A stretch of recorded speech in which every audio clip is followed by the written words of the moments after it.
What's up everybody, I'm Sparrowkiss. Welcome to the very first GAGAS review, and today we're gonna have a closer look at Civilization 6. And man, I did not expect to make my first review about Civilization 6. Actually, I planned to make it about Mafia 3, but well, not everything goes as planned. So we're going to start with the next installment of the mother of turn-based 4X strategy games. So let's see what happens if the world gets divided in hexagons and the player has 6,050 years to start, form and grow a civilization, and to go from clubbing rocks to traveling among the stars. And man, I'm really excited about this because I think a game like Civilization 6 proves that the concept of GAGAS review works on games that even at first glance don't really, seem comparable with those 5 points that we have in GAGAS review. So let's jump right in and see how the game and the review system work out. Graphics.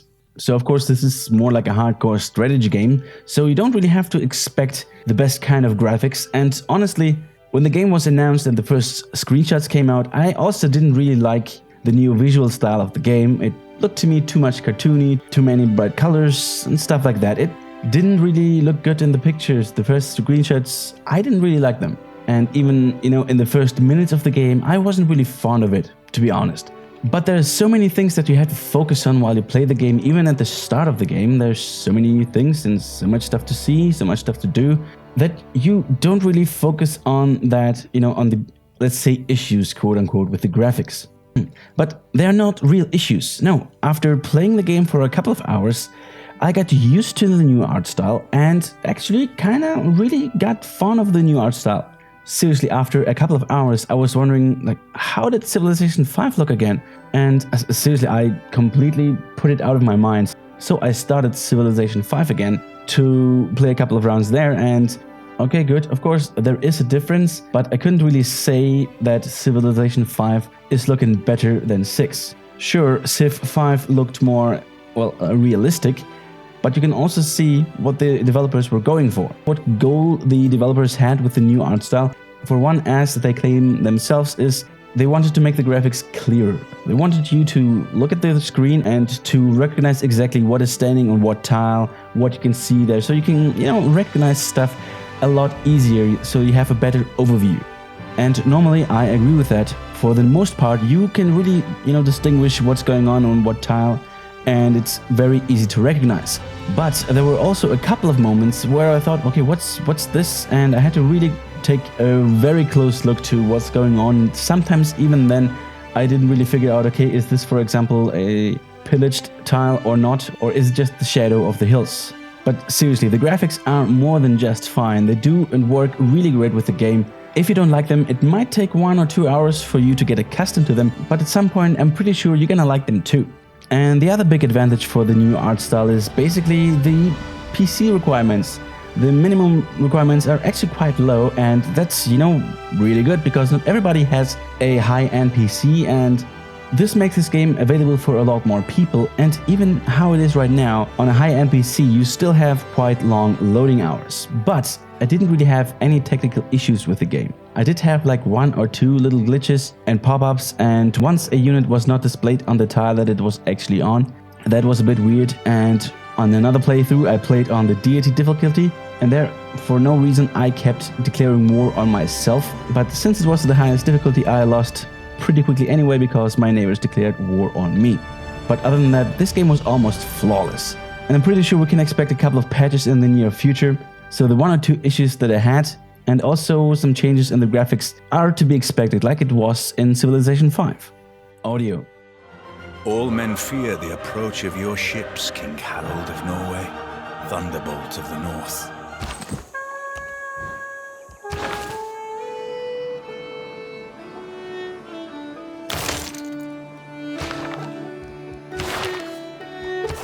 Harald Sigurðarson stendur fyrir þér. Aldrei var víking slík lands né lagar. Ertu hræddur?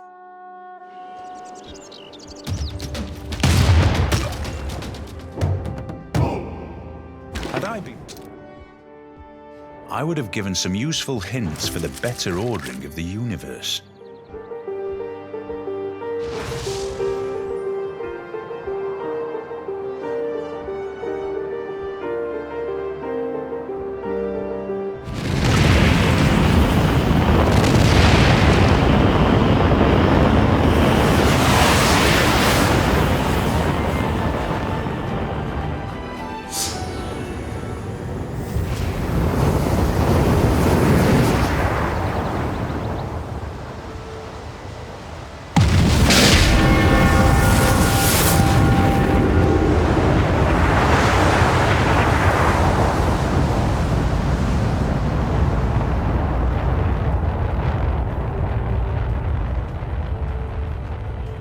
Yes, you saw correctly. I nuked my own city. Why, you ask? Well, because you can. Now, back to the audio. And I want to start with the genius idea to put Sean Bean as the main narrator in this game. It's just awesome. It really feels like Eddard Stark is sitting right next to you and telling you some quotes and what's going on, and it was a really great idea to do that. And personally, as a Game of Thrones fan, it really felt like, as I said, Eddard Stark sitting next to you, and it's just great to hear him talk. Oh, and spoiler alert, Sean Bean does not die in the game. Really surprising, isn't it? The other voiceovers of the leaders and the female advisor that you have, they are also rock solid, and there's nothing to complain there except for maybe one thing, but I'm gonna get to that in a second. And with the sound effects, they did a pretty good job as well. I mean, basically every click that you make, you get a response from the boxes. Also, actions that happen on screen result in on-point sound effects. Also, you can hear the tanks rolling, you can hear footsteps, ships driving around. And what was actually most enjoyable was, the environmental sounds in the game. Because if you zoom out, you get the wind blowing, and if you go closer, it depends on where you are. Over the sea, you have the waves crashing, and over the cities, you have, for example, cars honking. You have your cattle mooing, or workers. You can hear the workers in the mines. Stuff like that. It really isn't on point, and you can actually lose yourself in exploring, your cities that you have built and listening to the stuff that's basically happening in there. The only problem with that is that you mostly only hear those environmental sounds if you are either really close to the map or zoom out a lot. And these are not generally the distances that you play the game. So they're there, but it's not really that you get to enjoy them much. Which brings us to music, and what can I say? It's there. It does its job. In a strategy game like that, music is mostly there to fill the emptiness that would be there if, the music wasn't there. And that's what the music does, basically, its job. But also not more than that. Normally, I like to pick one or two soundtracks over there to, that I really like and really enjoy when they come up again. But seriously, the soundtrack in here kind of felt forgettable for me. And so it's fine and does fill the gap, but don't really expect anything more. Gameplay. Alright, let's get out the big guns. Civilization 6 is a turn-based 4X strategy game. 4X stands for Explore, Expand, Exploit, and Exterminate. And damn, the game does it almost perfectly from the start of the game to mid-game till the end game. It's just fun to play, and you have really this feeling while doing so. But I'm getting ahead of myself. At the beginning of every game, you can choose between one of 19 nations and also the Aztecs, which will become available after 90 days if you haven't pre-ordered the game. Also, you have a couple of options to change the map that you want to play on, at what speed you want to progress, and what is actually also very important is what difficulty you want to play the game on. Because depending on the skill that you have in a civilization game, the king or even the prince difficulty, which is basically standard, might be even a bit too hard for you. While on the other hand, if you're a really good player, basically a Civ god, even the highest difficulty, deity, is not that much of an issue for you. I get to the why in a second. So when you start the game, after some extended time on a loading screen, you end up on a world that is divided into hexagons in the year 4000 BC. All you have at the beginning are some warriors and settlers to found your own cities, and well, you start from there.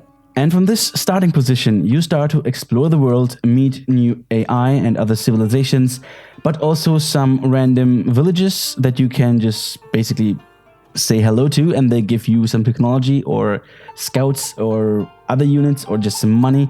But also there are barbarians that just pop up and want to destroy your land, so you basically have to defend yourself. As you keep pressing the next turn button, your city builds buildings, produces units, and also other settlers, so you can find some more cities, so they can build buildings and more units and so on. So your civilization is just like a snowball, building up over the course of time and expanding over the map.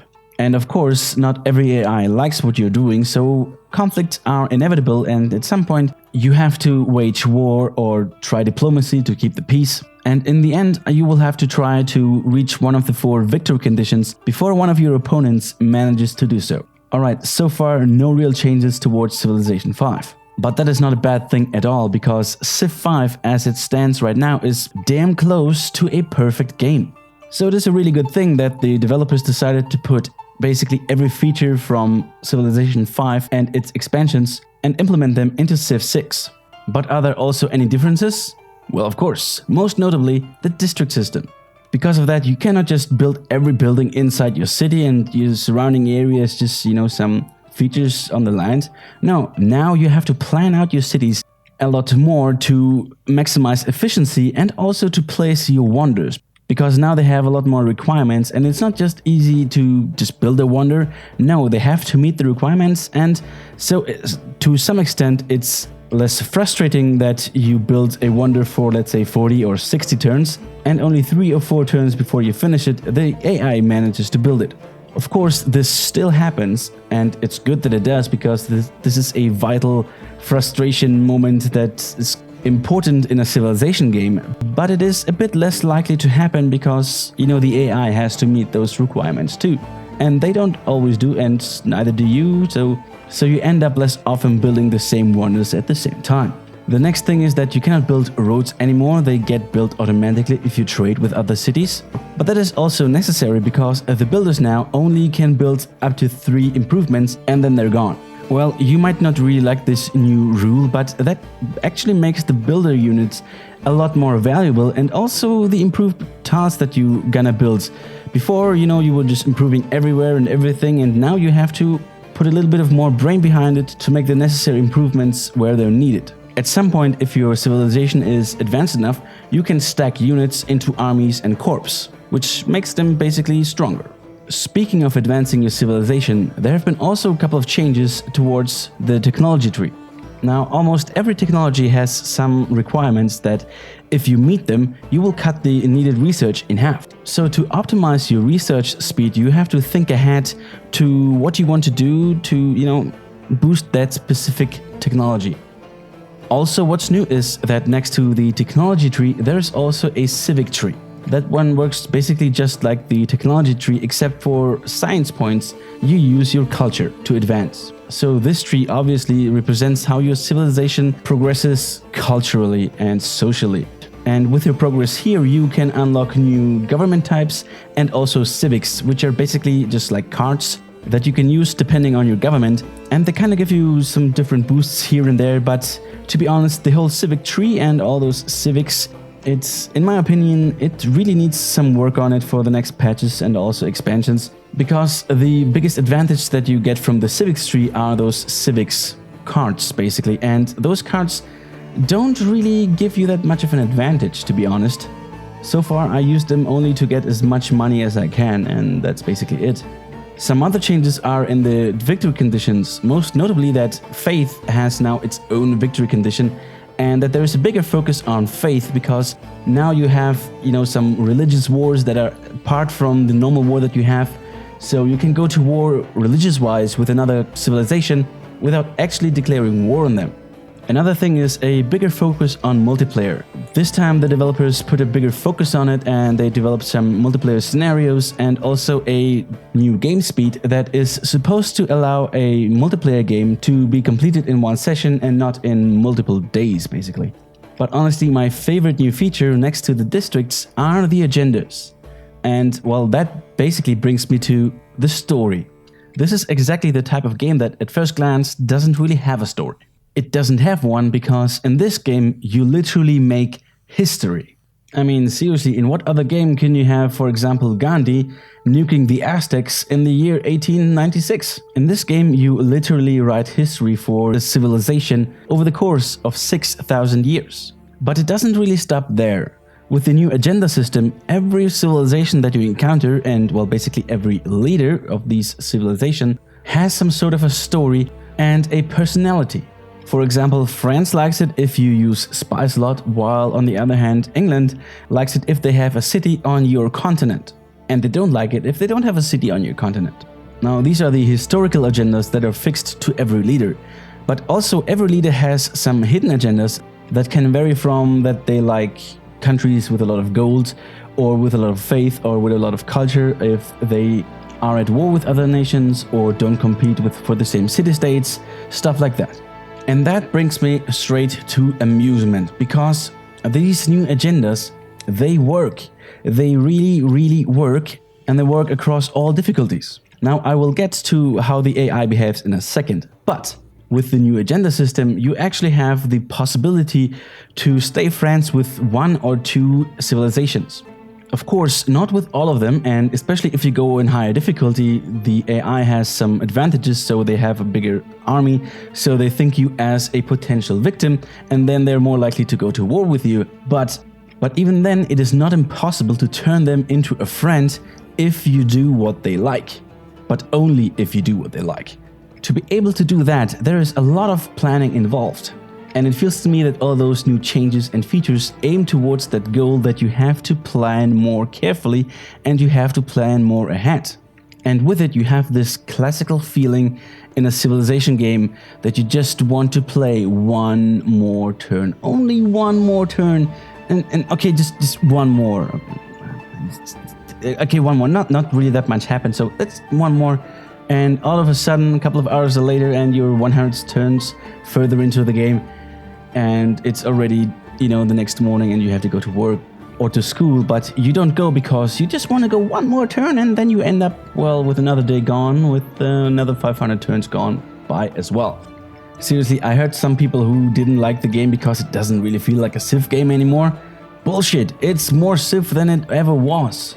And if you are really into this kind of stuff, to, sit around, to plan ahead, and to basically punish yourself by going just one more turn, this is the game for it. It's really fun to sit around, plan ahead, to explore the map, meet new colonies, to send in your troops, to take over cities, and to try to win the game with one of the 4 victory conditions. This game really grabs the essence of a civilization game and puts it into a new package that I really had a ton of fun with. Now, of course, not everything is fine and dandy in the world of Civilization. The most notable issue is, like in almost every strategy game, the AI. I mean, it's sometimes really stupid, especially if it comes to placing military units but also civil units.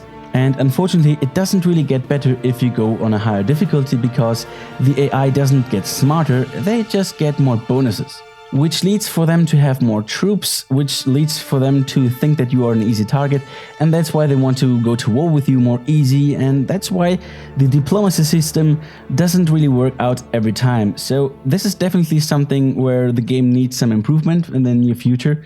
The AI and also the civic system has to be changed for it to make more sense, because so far it's just there. Damn it, I'm sorry that I have to do this, but I have to draw some comparisons with previous installments. I don't really remember anymore how it was with Civilization 4, but I know that Civ 5 was, at the release date, not the most polished game, and it actually had a lot of issues from the beginning, and it was far away from the state that it is today. While in comparison to that, Civ 6 is already now at release a very well-made game with almost no issues whatsoever. Which brings me now to my verdict of the game, and to actually the biggest problem that Civ 6 has, and that is called Civilization 5. I already said that Civilization 5 today, with all its expansion, is pretty close to a perfect game, so it makes it kinda hard to make some convincing points to pay a full price for Civilization 6 if you, for example, have already Civilization 5. I mean, yes, with those new changes you have to plan ahead a lot more, in my opinion. But are they worth a full-priced game? Well, I got to answer to that with a definite maybe, but with a tendency to no. I can't believe that I'm saying this because this is such a great game, but it wouldn't hurt to wait until the first patches come out to fix some issues of the game, and maybe even wait until the first of the 4 expansions that are planned has been rolled out to see where this game is going. That is basically the first thought that comes to mind, but if it comes to the decision to buy this game or not, a very important question is also, have you played Civilization before and do you own Civilization 5? Or are you new to the Civilization series and the whole turn-based 4X game style? Because if you're completely new to this, there's 2 things that you have to keep in mind when you buy this game. First, if you buy a Civilization game, you kinda have a commitment towards the game, because if you don't really get your money's worth. What I mean by that is that the Civ series is not a game where you come home from work or come home from school and sit down for half an hour or 1 hour and play the game a little bit and go away again. Also, this is normally self-explanatory, but many newcomers keep to forget this. This game requires you to think, and think hard. So if you just, want to sit down on your couch while you play video games and just mindlessly kill people left and right for half an hour or so, that is not the game for you. You have to sit down and commit for a couple of hours to think ahead and, put some brain work behind it. And then if you do like this kind of style to think ahead and, punish yourself by doing that, that is the game for you. But if you don't, it is not. It's simple as that. The second thing to keep in mind for newcomers is that I think that Civ 6 does a really shit job to explain how the game works and what you have to do and stuff like that. Sure, there is a tutorial, but that basically just covers the first couple of turns. But other than that, a lot of stuff, a lot of game mechanics are just not explained. I myself have experience with Civilization games, so a lot of those mechanics are known to me. I know what to do, it comes natural to me basically. But there were also many things that I didn't really understand and to some extent don't really understand still. So this might build up a little bit of frustration and result in less motivation to play the game. Unless of course you like to find out those hidden mechanics and what does that mean, how can I do that, how can I optimize that. If you like to do that, go for it. As for the ones who have already Civilization 5, and especially if they have already all expansions, the main reason for you to buy this right now at full price is if you want to have some fresh wind. All the new features, in my opinion, lead to the fact that you have to think more about what you're gonna do in the next turn or in the next 10 turn, or sometimes, if you build those districts, they're there for life basically. So you plan ahead for 500 or 1000 turns. And of course, if you have played a Civilization game before and you are not completely up to date with Civilization 5 and its expansions, it's simple. The further you are away from the newest state of Civilization 5, the more reason you have to buy Civilization 6. And basically the final reason why I can give to buy this game is that it's simply a great game. It's super fun, especially now already at release. I think it's the best Civilization game at release, and I'm really excited what more is to come from, new patches and even expansions. This is really one of the few games where I'm excited for the expansions because they have the style of the good old add-ons. Even though they're still gonna make some DLC crap that basically should be for free next to those expansions.